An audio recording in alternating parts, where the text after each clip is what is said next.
Mateus capítulo 1, versículo 18. O nascimento de Jesus Cristo foi assim. Maria, a sua mãe, estava comprometida para casar com José. Mas antes de se unirem, ela se achou grávida pelo Espírito Santo. José, com quem Maria estava para casar, sendo um homem justo e não querendo envergonhá-la em público, resolveu deixá-la sem que ninguém soubesse. Enquanto ele refletia sobre isso, eis que lhe apareceu em sonho um anjo do Senhor, dizendo: José, filho de Davi, não tenha medo de receber Maria como esposa, porque o que nela foi gerado é do Espírito Santo. Ela dará à luz um filho e você porá nele o nome de Jesus, porque ele salvará o seu povo dos pecados deles. Ora, tudo isto aconteceu para se cumprir o que tinha sido dito pelo Senhor por meio do profeta. Eis que a virgem conceberá e dará à luz um filho, e ele será chamado pelo nome de Emanuel. Emanuel significa Deus conosco. Quando José despertou do sono, fez como o anjo do Senhor lhe havia ordenado e recebeu Maria por esposa. Porém não teve relações com ela enquanto ela não deu à luz um filho, a quem pôs o nome de Jesus. Na semana passada, nós vimos que Jesus é apresentado nos evangelhos e nas cartas de Paulo como Deus. Até hoje isso é não bem compreendido pelas pessoas. Até se aceita a designação Filho de Deus, mas falar que Jesus é Deus, e que não só era, mas é porque Ele ressuscitou, nem sempre faz sentido para muitas pessoas. Mas nós também destacamos que Jesus, pelo próprio nome, pela sua origem de Nazaré, também é ser humano. E de fato, Jesus Cristo então é essa pessoa que tem essa, vamos dizer, dupla personalidade. Não que ora ele seja homem e em outros momentos Deus, mas ele é totalmente Deus e totalmente homem, não metade homem, não metade Deus, porque foi assim que os estudiosos, ao lidarem com esse assunto e com os textos que falam de Jesus, concluíram. Inclusive, nós chegamos a destacar que o milagre supremo do cristianismo pode não ser a ressurreição, como muitos imaginam. Claro que é bonito, inclusive no filme Jesus, ver ele erguer-se da morte, um buraco atravessando a sua mão. É evidente que a ressurreição corpórea, outra coisa fundamental, que é um sinal do que vai acontecer conosco. Tem gente que ainda é platônico nesse sentido, que imagina o seguinte: a ressurreição é, meu espírito vai subir e eu vou estar para sempre com o Senhor. Não é o que o texto bíblico diz. O texto bíblico diz é que esse corpo aqui sofrerá transformação, e você, como uma unidade inteira, estará para sempre diante do Senhor. Por isso que Paulo diz que a ressurreição de Cristo é a primícia dos que dormem. É o primeiro fruto exemplificativo do que vai acontecer conosco. Ou seja, mesmo assim, a ressurreição então tem sido esse grande milagre de vencer a morte. Mas a proposta de várias outras pessoas é que a encarnação, Deus se fazer gente num bebê, talvez possa ser também um milagre pouco valorizado.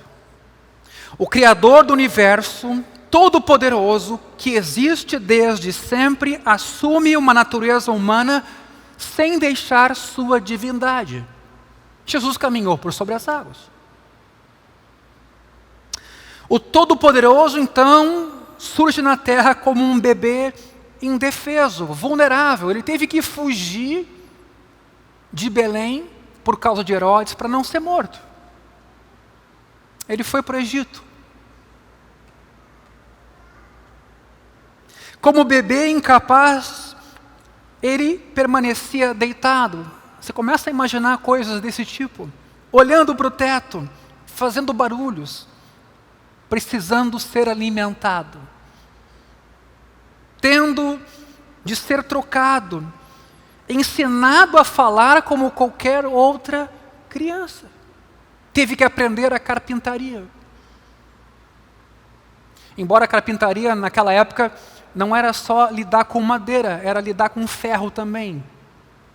Agora imagine isso, Deus se fazer pequeno dessa forma, vulnerável, num bebê.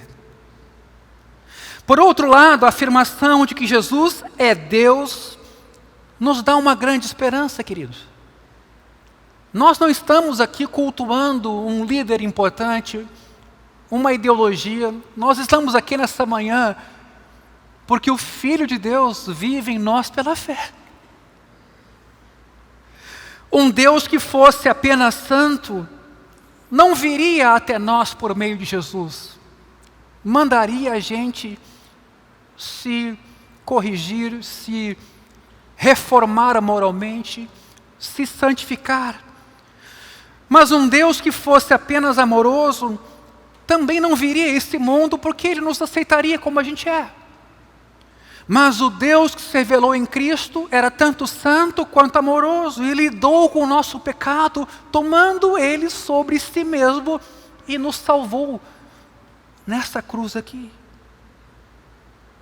Natal, portanto, meu querido, minha querida, significa que para você e para mim há toda a esperança do mundo. Por isso que o povo cristão é um povo de fé.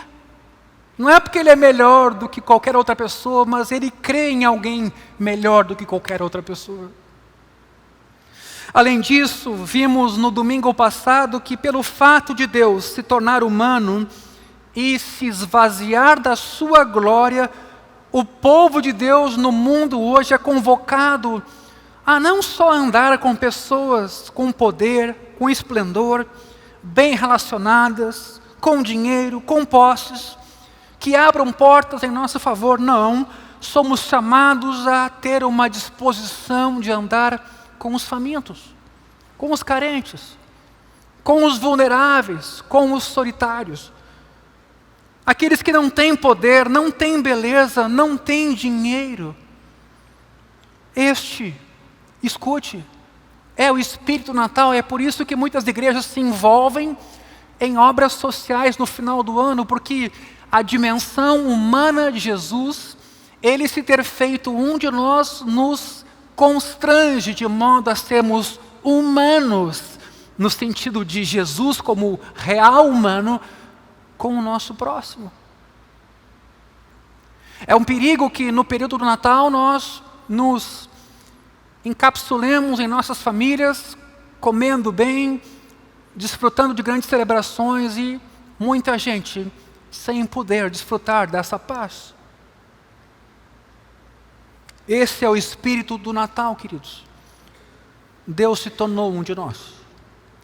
Por fim, também vimos que Jesus é conforto no sofrimento. Cristo esteve por todos os lugares pelos quais você já passou, e Ele enfrentou a morte, e a morte numa cruz, como um malfeitor, para que ninguém pudesse dizer que Deus não sabe o que eu estou passando, Deus não passou pelo que eu estou passando, Deus, Ele está numa situação confortável. O líder Jesus não é assim. Ele nos amou e se entregou. Ele veio fazer o que era preciso fazer com as próprias mãos. Ele está na escuridão em que nós nos encontramos, no vale da sombra da morte e em qualquer outro lugar. Por isso, podemos confiar nele, depender dele, porque ele sabe tudo e tem o poder, meu querido irmão, de confortar, fortalecer e conduzi-lo a um lugar seguro.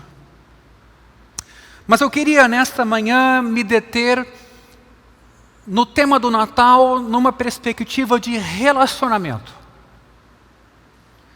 Há 3 ideias contidas no nome Emanuel no texto que nós acabamos de ler. Deus está conosco. Significa que Jesus Cristo é Deus, é humano e está presente. Seria espantoso se o Filho de Deus se tornasse humano, vivesse entre nós durante algum tempo e então partisse tão somente nos deixando alguns ensinamentos para que nós os obedeçamos. Talvez essa é a ideia de alguns. Mas acontece que os desígnios de Jesus eram maiores do que esse. O Evangelho de Marcos, no capítulo 3, versículo 14, explica que Jesus Cristo escolheu 12 apóstolos e os preparou, os equipou, os chamou para estarem com Ele. O que com Ele significa aqui, meu irmão, minha irmã? Pelo texto e o restante dos evangelhos, entendemos que com Ele significa estar na presença de Jesus, conversar com Jesus, aprender de Jesus, ter consolo em Jesus para cada momento da nossa caminhada. O propósito da encarnação, não esqueça isso, é que tenhamos um relacionamento com Jesus, não só uma memória do que Ele fez, mas um relacionamento.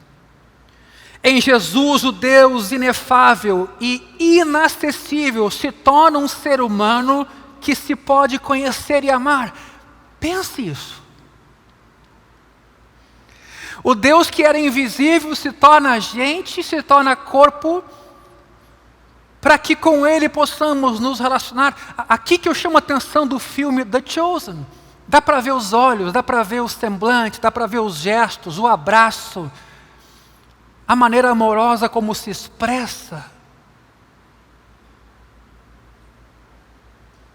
E nós, queridos, diante então desse Deus encarnado, temos diante de nós um ser humano, que também é Deus, que a gente pode conhecer, pode perguntar um nome, pode ser orientado, pode conhecer e amar. Isso não mexe com a gente como deveria. Veja o Antigo Testamento. Era assustador toda vez que alguém chegava perto de Deus. Ele aparece para Moisés numa sarça ardente. Moisés fica apavorado. Ele aparece para Israel numa coluna de fumaça. Ele aparece para Jó como um furacão ou um tornado. Essas foram as maneiras que Deus escolheu de se apresentar ao seu povo no Antigo Testamento. Quando Moisés pediu para ver a face de Deus, ouviu que aquilo mataria Moisés. Quando muito, Moisés só podia se aproximar pelas costas de Deus. Quando Moisés desceu do monte, o rosto de Moisés brilhava tanto que as pessoas não podiam olhar para sua face. Ele havia estado com Deus, havia desfrutado da presença de Deus, e ele é agora alguém que desce e traz consigo as impressões físicas do encontro relacional que ele teve com Deus. Você consegue imaginar então, se Moisés estivesse entre nós aqui e agora e ouvisse a mensagem do Natal, de que o Verbo se fez carne e habitou entre nós, cheio de graça e de verdade, e vimos a sua glória, glória como do unigênito do Pai? Moisés exclamaria: vocês percebem o que isso significa? É justo aquilo que me foi negado. Significa que por meio de Jesus vocês conseguem encontrar Deus. Entendem o que está acontecendo, diria Moisés? Onde está a alegria dessa comunidade? Onde está a perplexidade deste povo chamado igreja? Deveria essa ser a força motora da vida de vocês, inclusive nos momentos difíceis. Se porque a gente às vezes não está nem grato quando os momentos são bons. Você conhece aquela pessoa que está sempre reclamando, antecipando as coisas que ainda não aconteceram? A pessoa negativa, mas é mais do que ser negativa, falta uma perspectiva celestial da bondade de Deus, de quão bom Deus é. Então eu fiquei imaginando aqui Moisés entre nós, com tudo que lhe foi negado, e talvez nos vendo como uma igreja acostumada a cantar coisas profundas, mas sem tocá-las, sem senti-las, sem percebê-las de fato, queridos. Deus se revelou em Jesus Cristo não como uma coluna de fogo impessoal, nem como um tornado, mas como um bebê. Nada se compara a um bebê. As crianças pequenas, maiores, já têm seus interesses próprios. Elas acabam até fugindo da gente. Mas os bebezinhos podem ser erguidos do berço, abraçados, beijados, mesmo quando não gostam muito. Eles se agarram em você. Porque agora Deus viria na forma de um bebê e não como uma tempestade ou um redemoinho. O próprio filme mostra o Pedrão sempre assim: por que tu não te apresenta para todo mundo numa vez? Indignado, né? Pedro quer fazer do jeito dele.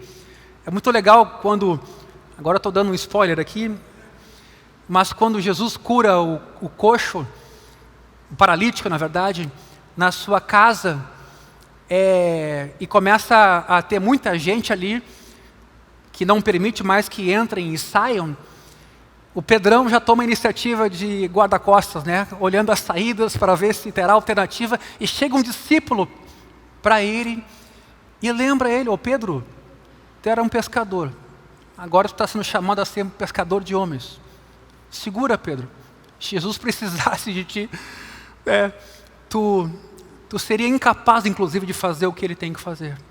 Então, nesse sentido, nós somos chamados aqui a ter essa consciência de que tudo está nas mãos de Deus. Porque Jesus veio como um bebê, porque não veio trazer juízo, mas veio receber juízo, de modo a pagar o preço dos nossos pecados, de modo a remover a barreira entre Ele e a humanidade, a fim de podermos estar juntos. Relacionamento. Justificados, pois, mediante a fé, por meio de Cristo, temos paz com Deus. Por isso podemos dizer que Jesus é Deus conosco.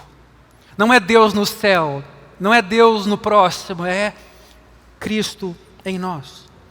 A encarnação não ocorreu apenas para nos fazer saber que Deus existe. Uma coisa que tem que ser dita e redita de novo e de novo. Quem de nós aqui não acredita que Deus existe? Os demônios também creem. A encarnação acontece para trazer Deus para perto, de modo que Ele possa estar conosco e nós com Ele. Milhões de pessoas todo Natal cantam que Jesus é Emanuel, é Deus conosco. Será mesmo que estamos com Ele? Será que o conhecemos ou apenas sabemos da sua existência? Jesus moveu literalmente os céus e a terra para se aproximar de nós. Quais são os elementos de um relacionamento genuíno, pensando no Natal, pensando em Cristo e cada um de nós? Ele requer este relacionamento, como qualquer relacionamento íntimo, que nos comuniquemos com regularidade. Como é que você vai ser íntimo de alguém sem ter regularidade? Aliás, entre nós, inclusive, às vezes, ruídos de comunicação acontecem pela distância, pelo afastamento. A gente começa a criar os espantalhos, os fantasmas. Ah, mas eu pensei. Ah, mas eu imaginei. Ah, mas tu não me procurou mais. Ah, mas eu não te procurei mais porque eu imaginei, porque eu achei. Quando você vai ver, às vezes, falando com a pessoa, que? Não há relacionamento íntimo sem comunicação. Sem comunicação. E aqui pensando em nós e Jesus, é a isso que somos chamados, a um relacionamento regular, sincero e cheio de amor. E a oração é um desses canais, meus irmãos. Não apenas fazer orações, mas ter uma vida de oração que leve a uma real comunhão com Deus, a um senso de sua presença conosco. Jesus orou. Por que será que Jesus, o Filho de Deus, orou? No Getsêmani, em momentos de solidão, ele se retira para orar. Nós não podíamos deixar de orar, considerando que o próprio Filho de Deus com o seu Pai mantinha um relacionamento próximo em oração. Por exemplo, os Salmos de número 27, 63, 84, 131. Pegue esses salmos e aprenda sobre oração. Vou repetir: 27, 63, 84 e 131. Por outro lado, manter um relacionamento íntimo significa que também Deus se comunica conosco e o faz por meio da sua palavra. Então imagina a gente ser uma igreja que não lê a Bíblia, que não lê a sua palavra, faz coisas em nome de Deus, sem que Deus nos atualize, nos comunique, sem que Ele fale conosco. É isso que às vezes a gente faz, anda meio que sem cabeça, é um corpo acéfalo. Tem os seus próprios projetos, os seus próprios ideais, seus próprios planos.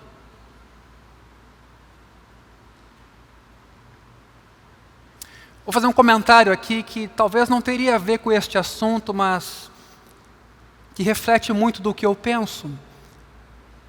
Me chegou às mãos esses dias um reels de um programa de podcast, uma entrevista, em que um pastor, perguntado sobre o que a igreja deveria fazer no seu templo, o que não era legítimo fazer, como lidar com os gastos, como lidar com os investimentos e como lidar ao mesmo tempo com pessoas de menor poder aquisitivo de uma igreja. E esse pastor dizia assim: eu tenho constrangimento de ter um telão de LED da minha igreja que custe 300 ou 400 mil reais, quando na minha igreja há famílias que ganham um salário mínimo. É o que eu penso. É exatamente o que eu penso, que tem limite para você investir num salão. Isso é descabido, e aqui nessa comunidade, vocês saberão disso, e já anuncio desde pronto, para que se eu mudar de ideia, vocês não deixem. É verdade. Nós temos que ter critério, nós temos que ter princípio, nós temos que ter padrão. Então imagina pessoas carentes em nosso meio, necessitadas, e nós pegamos 300 mil reais para colocar um telão de LED aqui. Tem que ter limites, tem que ter princípios, tem que ter uma ideia de justiça social mínima. Esses dias nos visitou um casal de pastores, eu nem sabia. Ele olhou para a nossa estrutura, foi num culto em que a gente não falou de oferta. Terminou o culto, ele perguntou para a família que veio junto com ele: mas como é que vocês mantêm essa estrutura aqui? O pastor nem pediu oferta, nem falou de oferta. No Natal, inclusive, a gente nem tocou nisso, nem é o momento, nem é a hora disso. Irmãos, Deus supre, Deus manda, Deus provê. Nós temos que escutar a sua voz para caminhar dentro desses princípios. O problema, e eu estou citando isso exatamente nesse contexto, é quando a igreja se torna autônoma do que Jesus ensinou e começa a fazer do seu espaço um projeto de poder. Para, sei lá, botar na vitrine e mostrar, olha, na minha igreja tem toda essa estrutura aqui. Tem todo esse aparato, tem toda essa força musical, acústica, e aí vai. É claro que o nosso salão é bonito, evidentemente. O sentido estético também está presente no Evangelho e na revelação de Deus. Deus é bom, Deus é belo. Existe um espaço da beleza no sentido moral para aquilo que a gente faz. Mas também a beleza, ela é complementada com a simplicidade, com a prudência, com o amor. Então, nesse sentido, um outro viés do relacionamento de Deus com o seu povo é quando Deus fala e faz isso por meio da palavra. Por isso o plano de leitura que estamos propondo. Isso vem de uma familiaridade com a Bíblia, da capacidade de lê-la, compreendê-la, interpretá-la e praticá-la. Considere, por exemplo, os Salmos de número 1 ou 119.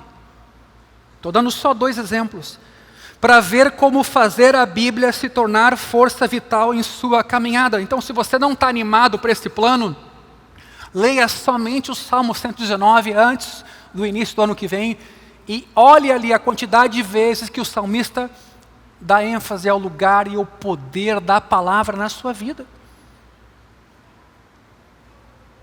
Esses são apenas meios de graça individuais que Deus nos dá, a leitura da Bíblia, a oração. Meios porque são canais onde Deus ordena a sua bênção. Claro que há outros meios comunitários, o culto, a adoração, a ceia.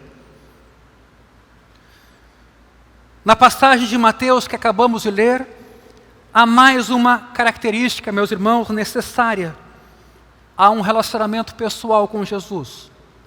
Uma característica que pelo menos os cristãos de hoje têm maior probabilidade de deixar passar despercebida. O relacionamento íntimo com Jesus requer coragem.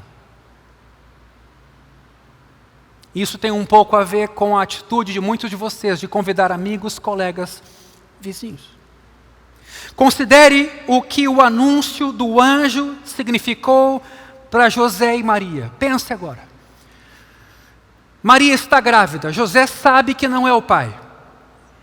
Ele resolve romper o noivado, mas o anjo aparece e diz: casa com ela, porque ela está grávida, não é de outro homem. Ela está grávida pelo Espírito Santo. Todavia, se José se casar com ela, todo mundo daquele tempo, muito baseado aquele período em vergonha e honra, vai saber que a criança não nasceu 9 ou 10 meses depois de eles se casarem. Todos saberão que Maria já estava grávida quando se casou. Isso significaria que ou eles tinham tido relações sexuais antes do casamento, ou Maria foi infiel. Nenhum de nós pensaria que outra alternativa. Por conseguinte, ambos seriam envergonhados, socialmente excluídos e rejeitados. Seriam cidadãos de segunda classe naquela cultura. Portanto, a mensagem é mais ou menos a seguinte: se Jesus Cristo entrar na sua vida, você pode dar um beijo de despedida na sua maravilhosa reputação. E para aqueles que são certinhos, preocupados com a sua imagem, preocupados com o seu caminhar no mundo, isso aqui não é fácil. Quando chegarmos a Mateus 2, José vai ver que ter Jesus em sua vida vai significar não só um prejuízo de posição social, mas um perigo para a sua vida. E ele era um cara justo. Quem é que imaginar uma gravidez pelo Espírito? Quem é que acreditar na versão de José? Mas José assumiu aquele casamento. Qual é a aplicação disso para nós, meus irmãos? Se quiser Jesus em sua vida, você precisará de coragem para dar valor àquilo que é importante e relevar aquilo que é menos importante. A pergunta é, o que é importante? São pelo menos 3 os tipos de coragem pedidos de todos os crentes. Primeiro, você precisará de coragem para suportar o desdém do mundo. Todos os amigos de José vão dizer, ou você engravidou antes de se casarem, ou Maria, você engravidou ela antes de você se casarem, ou ela foi infiel. Você já imaginou José tentando contar a verdade aos seus amigos? Eu posso explicar, Maria engravidou pelo Espírito Santo. Imagine a reação dos amigos. A verdade não é algo que os amigos de José compreenderão e, portanto, sempre pensarão que ele enlouqueceu ou é ingênuo. Sabe aquelas pessoas que a gente convida, evangeliza, fala do amor de Deus e elas não entendem, não compreendem, não têm a fé? Isso faz parte. Maior prova de que não é o nosso poder persuasivo, mas é a pessoa do Espírito Santo que convence, transforma, que abre o coração. Queridos, tem gente que chega aqui, por mais complexa que possa ser a mensagem, ele bota o pé dentro desse espaço, ele diz, esse aqui é o meu lugar, esse aqui, antes mesmo de ouvir qualquer coisa, este aqui é o meu lugar. Tem outros que podem ouvir 70 vezes, 120 vezes, e o efeito sendo diferente.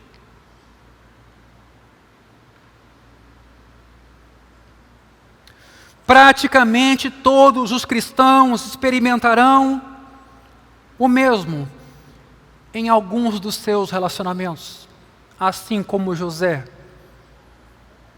Em muitos países não ocidentais, ensinar a fé cristã pode resultar em risco de vida. Ainda há pouca perseguição física de cristãos em países ocidentais, isso vem aumentando, mas existe cada vez mais ridicularização e menosprezo contra aqueles que se apegam às crenças cristãs históricas. É preciso coragem para enfrentar tudo isso, para ter fé simples em Jesus, para não botar Jesus numa caixa e a partir dos paradigmas científicos tentar compreender Jesus tal como ele é. É impossível. Como aconteceu com José, haverá muita gente que não entenderá. E em muitos casos, a sua reputação, a minha, vai sofrer. Agora imagine que você é aquela pessoa correta, justa, sempre respeitosa e do nada você é ofendido, por exemplo, em redes sociais por alguém de muitos seguidores. Você sente o coração atravessado. Mas você sente o coração atravessado muito porque você ainda está preocupado com a sua imagem. E ainda Jesus pode não ser aquele tesouro verdadeiro. De modo que até você compreenda por que as pessoas agem assim. Mas um dia isso acontece conosco, a casa cai, a casa da justiça própria, ela cai. E a gente vai ter que escolher entre seguir a Jesus ou ter boa reputação. Olha o que eu estou colocando. Pastor, mas como? Eu sempre imaginei que se eu seguisse a Jesus eu teria ampla aceitação, boa aceitação de todos, e é por isso que há cristãos que são meio políticos, no sentido negativo da palavra. Andam conforme a música. Eu não estou dizendo para a gente andar no mundo de forma desrespeitosa, antipática, longe disso.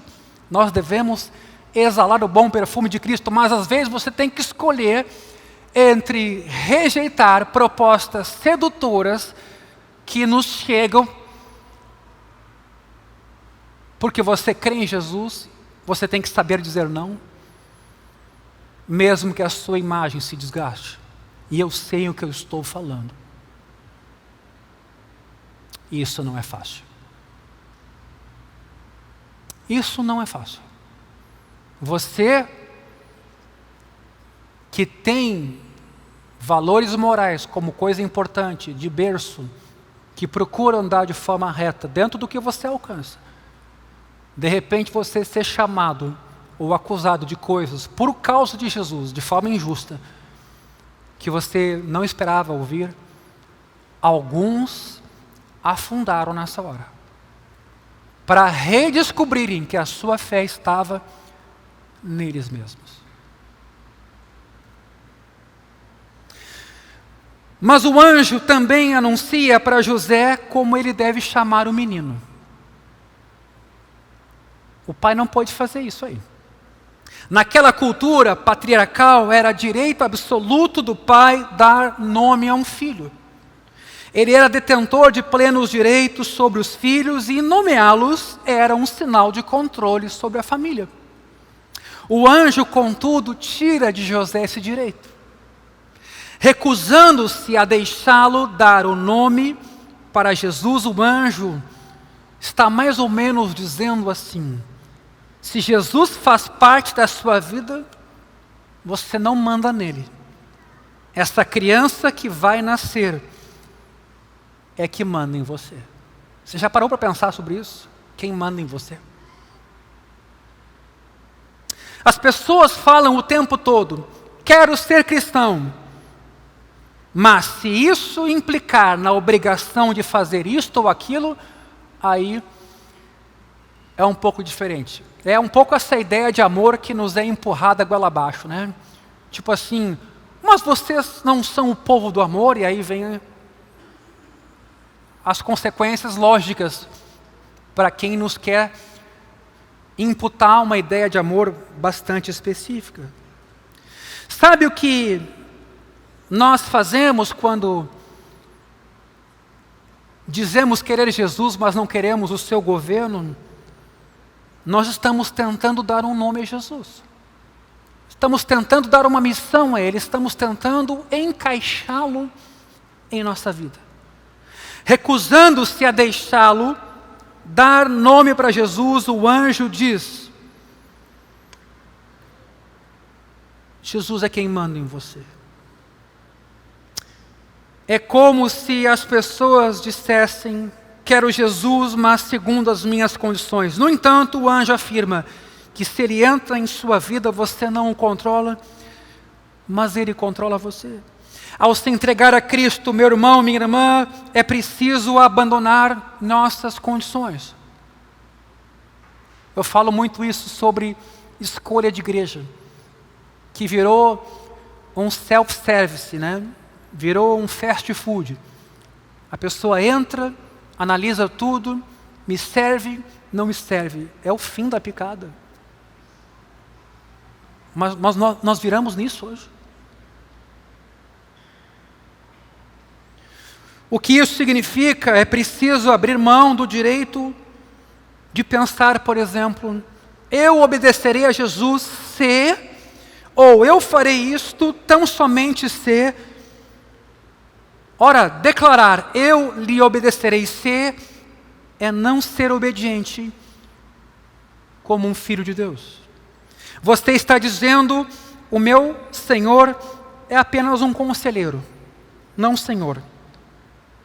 Vou tentar acatar as suas recomendações. Até vou colocar algumas em prática.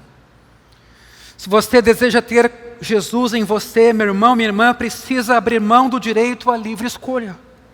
Negar a si mesmo é um ato de rebeldia contra a nossa cultura moderna de autoafirmação. E é por isso que a gente anda na contramão o tempo todo.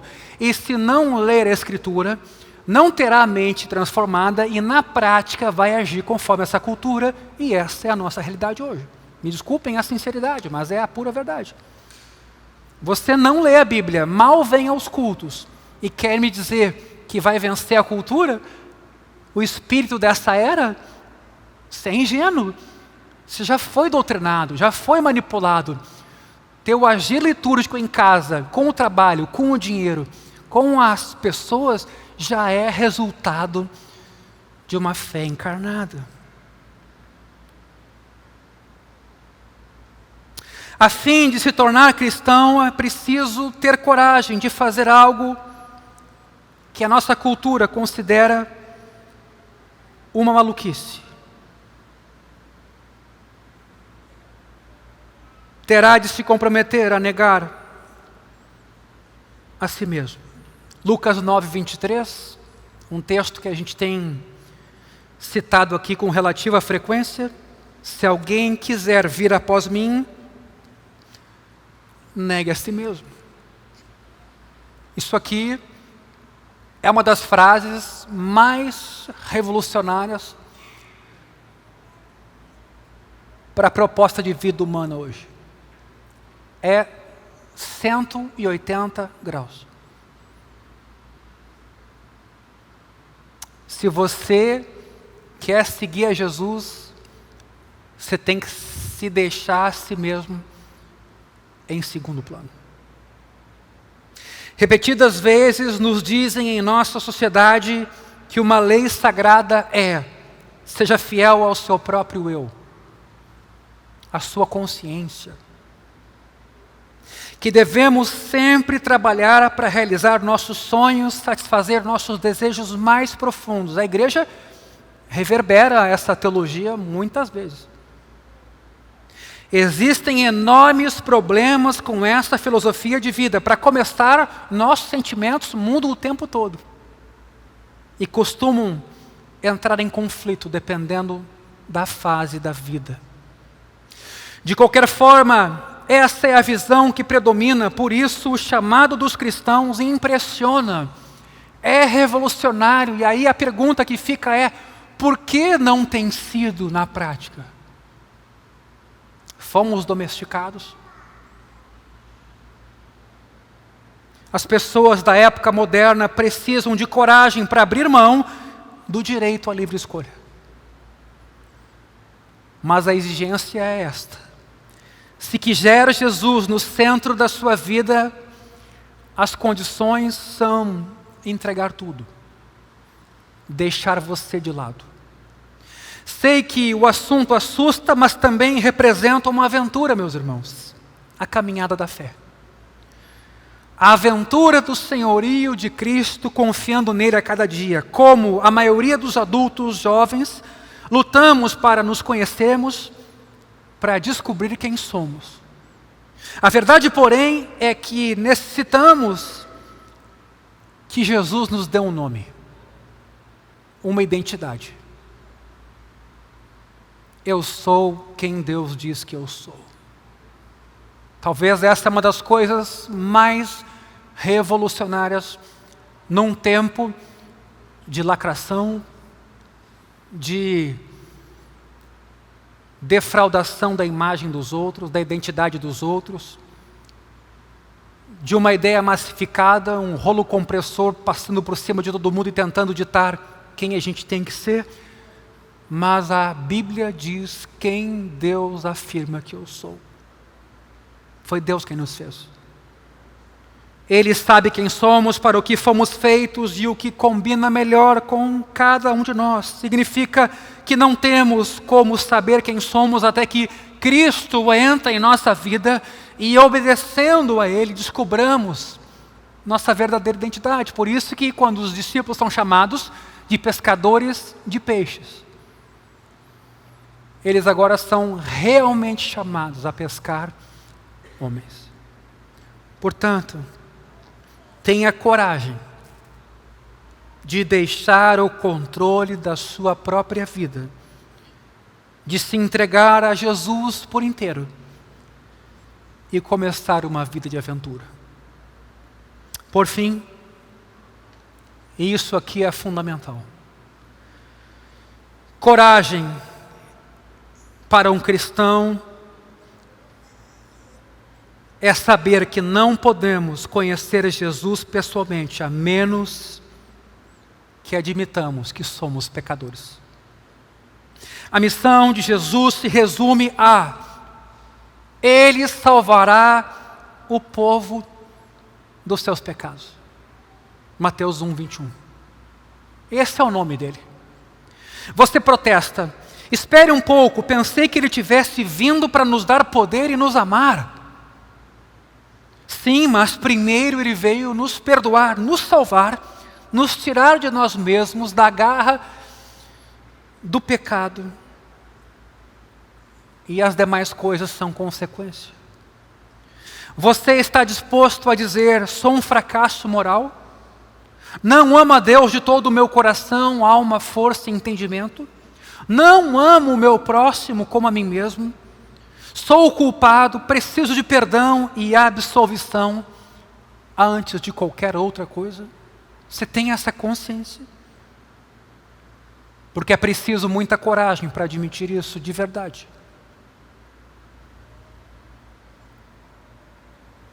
Porque isso significa jogar fora a sua autoimagem antiga e obter uma nova por meio de Cristo. Contudo, essa é a base para todas as outras coisas que Jesus pode trazer à sua vida, meu irmão. Todo o consolo, toda a esperança, toda a alegre humildade e tudo o mais. Como você conseguirá coragem para isso? Olhando para o próprio Jesus.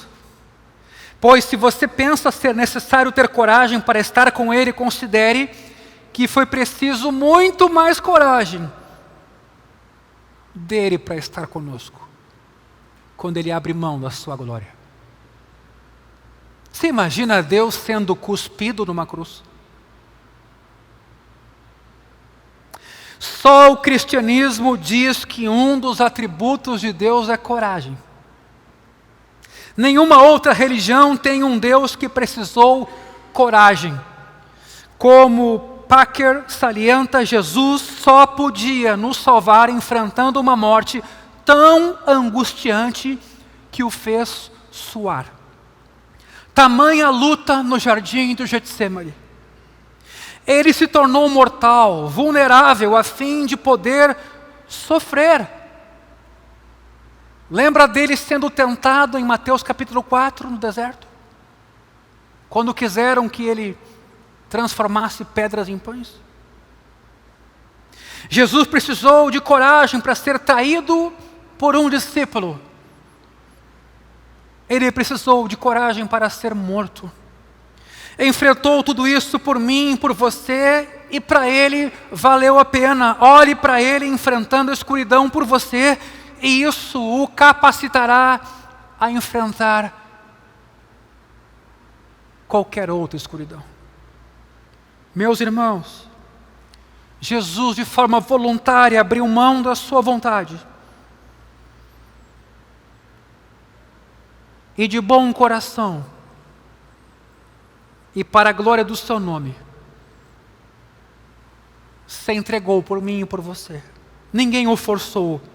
Não era apenas um dever. O texto de João 13 diz que nos amando, Ele nos amou até o fim, sabendo e anunciando que o traidor estava com Ele na ceia. Ele enfrentou dor inimaginável e morte por mim e por você. Nunca se interponha entre uma ursa e o seu filhote. Pense nas várias histórias ou filmes que retratam uma mãe defendendo com firmeza os seus filhotes. Não estou falando de um pai, estou falando de uma mãe mesmo. Eu até acho engraçado essas páginas de masculinidade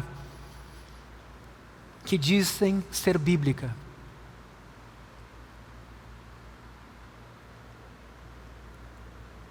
Na hora de uma crise como essa, na iminência da morte, como reage um pai e uma mãe junto aos seus filhos?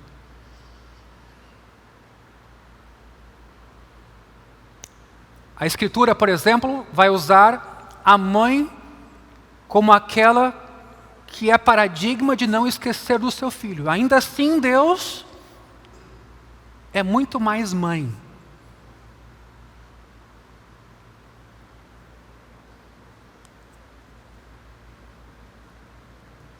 De onde uma mãe tira essa coragem toda? É amor. Porque Jesus tem coragem de fazer o que fez por nós. É amor. Como você encontrará coragem para confessar e viver com Jesus? Também pelo amor. Jesus, fazendo tudo isso por você, é o que a Escritura quer descortinar. Fazer cair a ficha do grande amor de Deus. Isso despertará a cada um de nós no nosso amor para com Ele.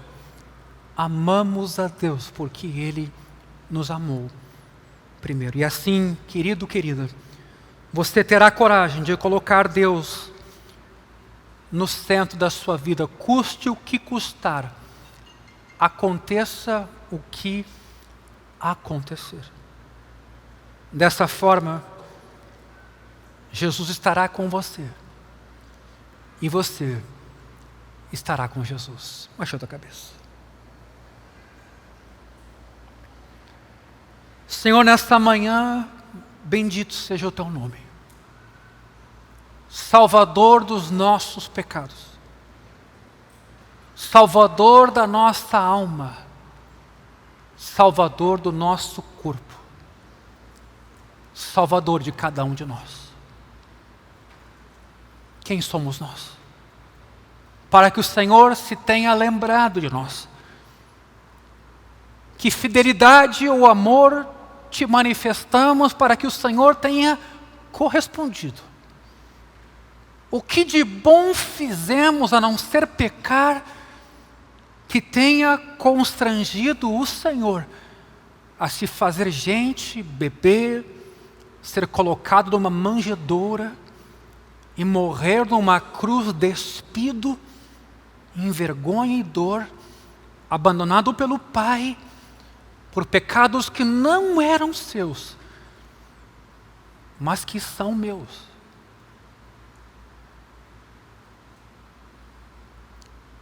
Perdoa a nossa incredulidade. Perdoa a nossa ingratidão. Perdoa, Senhor, a dureza dos nossos corações e nos ajuda. Nos ajuda. Nessa manhã em que antecipamos o que celebraremos em nossas famílias hoje à noite, reacende em nós o verdadeiro sentido do Natal. Nessa manhã, ilumina os nossos corações. Nessa manhã, aquece o nosso espírito.